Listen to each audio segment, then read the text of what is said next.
Voor Andere Tijden over naar het gebouw van het Nederlands Instituut voor Beeld en Geluid. A leader for a change. Het klinkt als de campagneleuze van Barack Obama, maar het was de leus van Jimmy Carter in 1976. Ook toen zat Amerika in een economische en een morele crisis. Ook toen riep alles om verandering. Hoe ging die race? Een week voor de Amerikaanse verkiezingen van nu, een blik op een verkiezingscampagne van de Democraten die precies het succes had dat ze nu weer zoeken. En aan het woord komt Jimmy Carter zelf.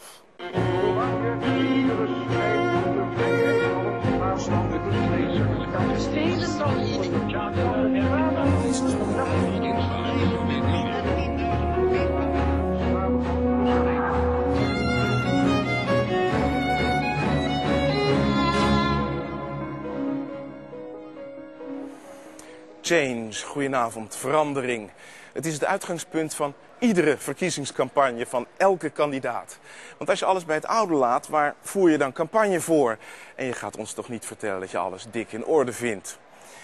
Maar soms krijgt change een diepere lading, zo is het nu en zo was het in 1976. Ook toen bevond Amerika zich in de nasleep van een teleurstellende oorlog, niet in Irak, maar in Vietnam. Ook toen was er onzekerheid over de economie, al liep dat lang niet zo hoog op als nu. En ook toen heerste er in het land een hardgrondige afkeer van de politiek in Washington en dat liep nog veel hoger op dan nu.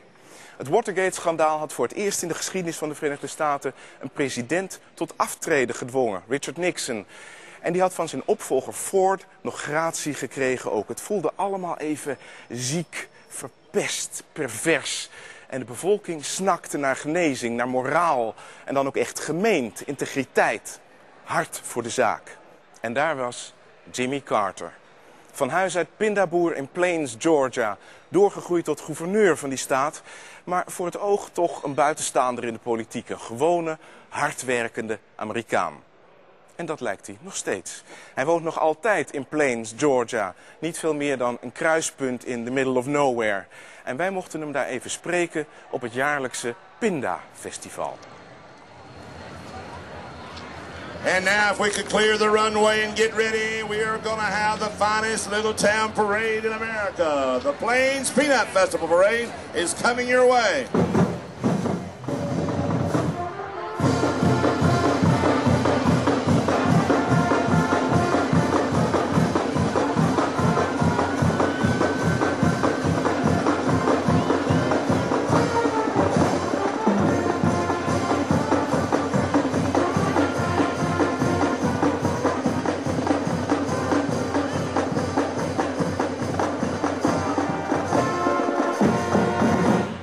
When I was 5 years old, I would go out in my father's peanut field and I'd pull up peanuts, pick them off the vine. The next morning I would boil them. And I walked down this railroad about 2.5 miles to Plains, and I would sell 20 packages of boiled peanuts every day at 5 cents a package. So I made $1 a day. And that was as much as a grown man was paid during the Great Depression years, when we had 35% unemployment in America. And $1 a day was a very good income for anybody, particularly for a 5-year-old. So you can see how deeply involved I am, not only with Plains, but with peanuts. I'm a Southerner, and I'm proud of a heritage that shows concern for the working men and women who are the backbone of our great nation. These are the people who are often cheated by an unfair system of government. These are the people forgotten by the present administration, while the influential and powerful get special favors. When I'm elected president, that will change. We in the South can help by voting for Jimmy Carter, a leader for a change. We knew he could do it. Hamilton Jordan and I and Jody Powell and others were very proud of the way he had campaigned for governor and the way he had been a progressive Southern governor. And we had a feeling that this was his time. As we first began to discuss it, we couldn't quite bring ourselves to admit to each other exactly what we were talking about because it sounded so presumptuous and difficult. And we sort of referred to it as a thing, or the idea, or the project. And I remember Hamilton saying, "We think you should run for," and he couldn't get the word out, president. And he looked at us with steely blue eyes, and didn't know where he was going. I said, "Of the United States." He said, "Yeah, I understand." And then we told him why we thought he would be a good candidate. He had thought about it, of course. And he said, "Well, what do we do next?" After we told him all the reasons. A Southerner, a businessman, somebody who'd run a state, not a legislator, not somebody who sits in Washington and talks all the time. And we said, "Well, we'll come up with a plan." He was kind of an obscure governor from a small state, and people didn't pay much attention to him.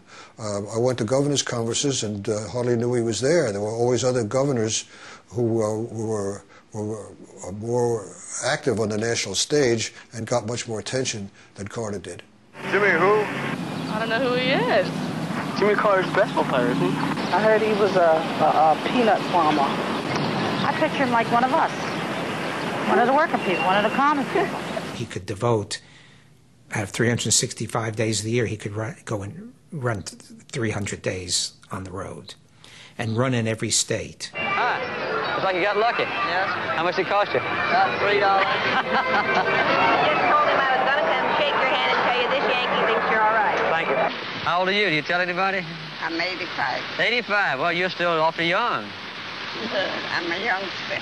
Hi. Hi. Jimmy Carter, good to see you. Oh, I don't want to take your money. In fact, I want to cut your taxes, as a matter of fact. Run on the themes of I want a government as good and as honest and as decent as the American people, and be a more populist, not from Washington candidate. And he said, "Okay, I'm going to run." I'm campaigning hard. I don't intend to lose. I believe you're looking at and listening to the next president of our country. You don't want anything selfish out of government, but just want us to have a nation, once again, with a government that's as good and honest and decent and truthful and fair, idealistic, compassionate, is filled with love, as are the American people. He was the underdog. He was an outsider. He was not well connected or tied in with the political and economic establishment of the state. It was advantageous because Washington had gotten such a bad name around the country, partly because of the scandals of Watergate and the failure of the Vietnam War, but also because there was a kind of sense in the country that Washington wasn't listening to the people. And that it didn't seem to matter, after all that turmoil, who was running the country. And so I think it was both serendipitous for him to be an outsider, but it also was a very calculated political position he took. And we need to preserve those things that have been given to us in the past. The strategy was him. The strategy was what he believed and what he was saying. And Carter maybe was the last guy to run for president who wasn't a strategic person. Naturally, we had strategy. The strategy was to let people know who Carter was. I want to be tested in the most severe possible way. I want my character to be revealed to the American people, my strengths and my weaknesses, and how I stand on the issues. If I can measure up, I'll be elected. Okay, moving on to our 60 and over age group. Second place, Betty Davis, time of 18:30. Betty Davis.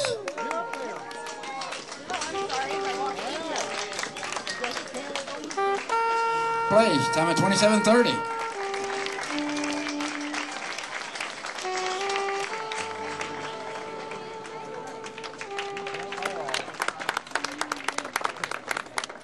I ran in all the 50 states, and most of my opponents only just picked out a certain number of states that they could do well in, and they didn't go to. I went to all 50 states in campaign. Was that new?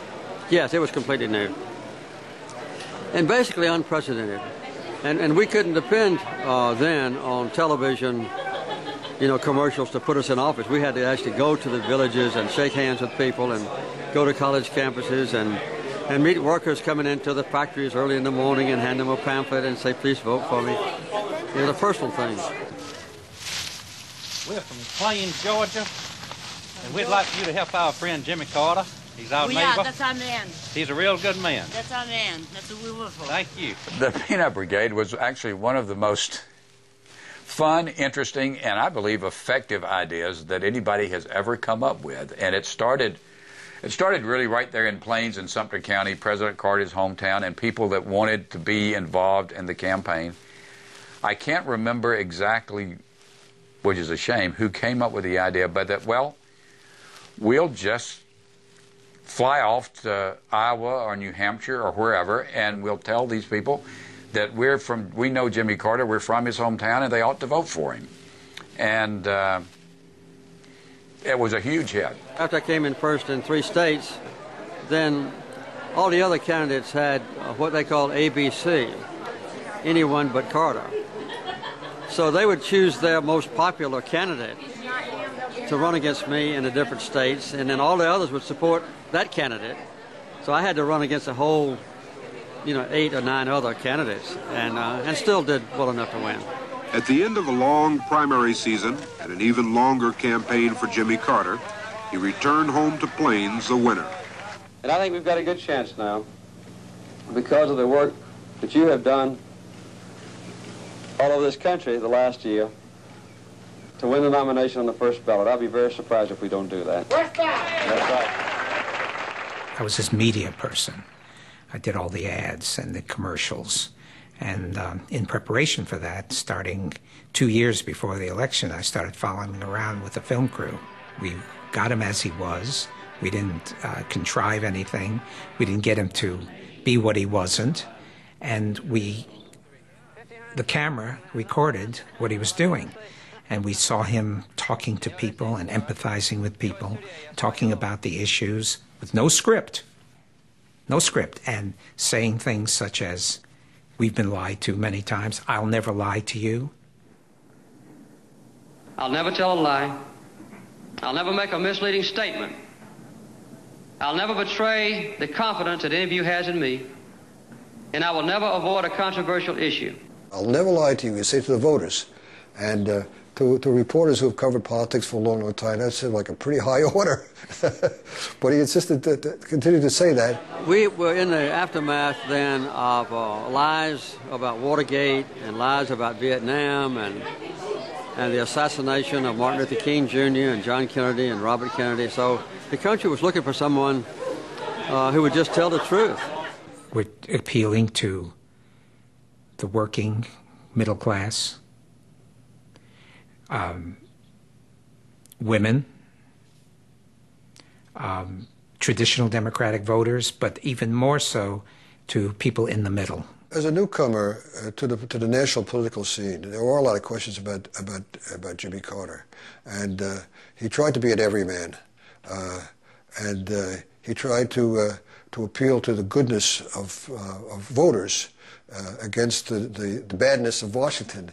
And it was just kind of a big group hug that he did as a candidate to all elements of the electorate. It was confusing to some people because they were used to pigeonholing people in the left or on the right. It was interesting that when we took polls, we found that people who were liberal thought and liked him thought he was a liberal. People who were considered themselves middle of the road thought he was a middle of the road. And same thing with conservatives, because he was honest. But if you say this was confusing to people, then you had to deal with that confusion. Well, you know what? It wasn't confusing to the electorate. It was confusing to the media. It was confusing to the press. It was confusing to the people in Washington. But we weren't running for their votes. He said his name was Jimmy Carter, and he was running for president. Then he laid out a plan of action. It made a lot of sense. He talked about the government and how good it could be for you and me. Oh, that's the way it ought to be right now. Once and for all, why not the best? Governor Jimmy Carter is hereby declared the 1976 Democratic nominee for President of the United States.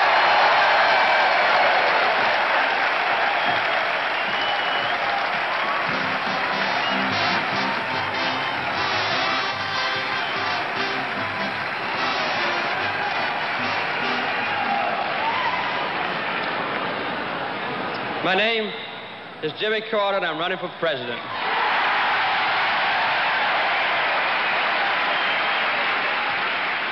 The question always became, and it always will for somebody new, is he presidential?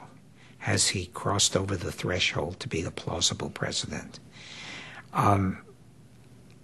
So in the primaries, you know, we saw this guy in his blue jeans working on the farm, more like people like you and me. We started then doing some commercials, which were, I like to say, talking head spots, in a suit. I have a vision of America, a vision that has grown and ripened as I've traveled and talked and listened and learned and gotten to know the people of this country. I see an America poised not only at the beginning of a new century. What were the polls saying about Carter? He was doing okay, but it was expected it was going to be a close election because, after all, he was running against an incumbent president. He was not overawed by the trials of office. A lifetime in government had prepared him. President Ford has faith in America. America has trust in him. Keep him. Ford's advertising was that he had helped revive America after Nixon, that he had many years of 30 years in Washington. But then he also did spots, I like to say negative spots, that were very effective about Carter because people didn't know Carter he was new to the scene. 2 months ago, I would have voted for Jimmy Carter. The more I know about Jimmy Carter, the less I think I'll vote for him. Most black are Democrats, and they usually go for the Democratic Party. And usually I do too, but this time I'm going to go for Ford. I want to see Ford in office again. How did you react to that? Well, we didn't. We continued to show Carter as he was. But I know there were a lot of people, traditional Democrats, who would come to join us after the primaries, who wanted us to attack Ford, and I resisted that.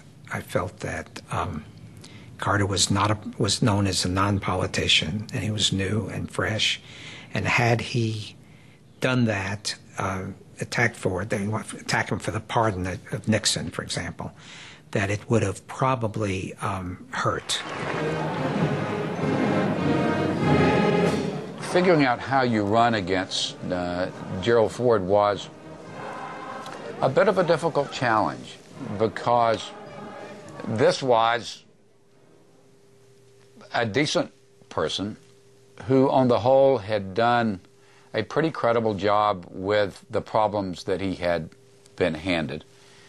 As you will recall, the most unpopular thing he had done was to pardon President Nixon, but Jimmy Carter thought that was the right thing to do, and he refused to criticize him for that. So, and he, in a way, gave up probably the most effective campaign issue. It was all positive. There was no negative advertising then. In fact, I ran against the incumbent president, Gerald Ford, and he and I just referred to each other as my distinguished opponent. You know, we never had anything negative about each other. It was all positive. This presidential candidate is not a Washington politician. He's Jimmy Carter. The strength of his campaign comes from the people.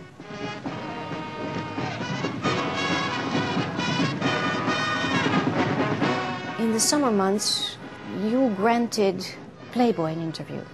At the time, I thought that this was a way to reach out to people, at least some of the people who thought of Jimmy Carter as being narrow-minded and prudish and so forth. He gave an interview to Playboy magazine, a kind of a girly magazine with pretensions about being a serious intellectual vehicle. And in one of the interviews, he talked about having lust in his heart. And the reporter said, well, have you lusted in your heart? And he said, well, of course I have. He said, what? And I remember saying, oh, my God, what are we going to do? Well, I think anybody that reads the article can clearly see the point that was being made there. And I also now understand this morning that Mrs. Carter and Senator Mondale are on the road. They're campaigning. I think they're in a much better position to comment on this than I am. He said that he didn't condemn anybody who did commit adultery, at least according to the interview. Do you think that's going to hurt his campaign? I don't think. Jesus says, judge not that you be not judged. And I don't think it's Jimmy's place to judge other people about what they do. The damage was not so much, I think, that the incident itself caused people to think differently or vote differently over the long term, but that it robbed us of 3 or 4 days of campaigning because we couldn't get coverage about anything else, at least in the national media. It's an honest, frank, open White House, and it'll be that way for the next 4 years. All right, let's go, let's go, let's go. All right. There is no Soviet domination of Eastern Europe, and there never will be under a Ford administration.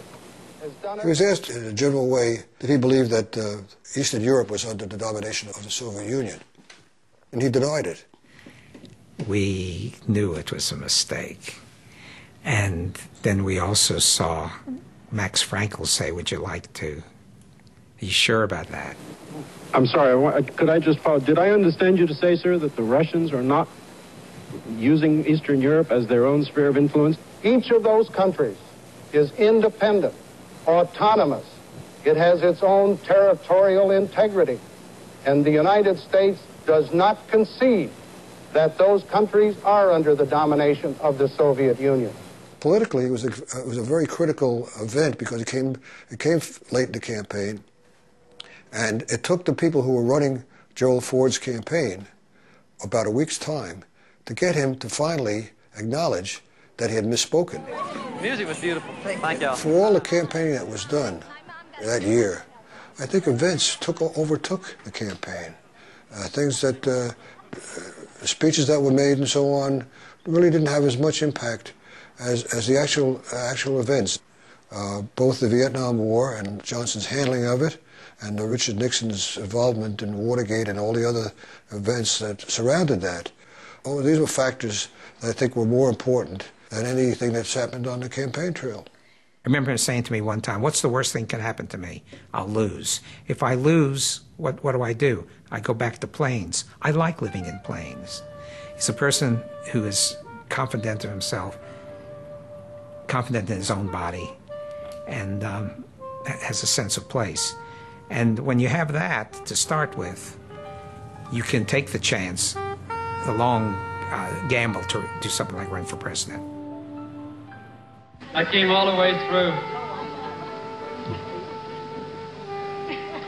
22 months, and I didn't get choked up until I...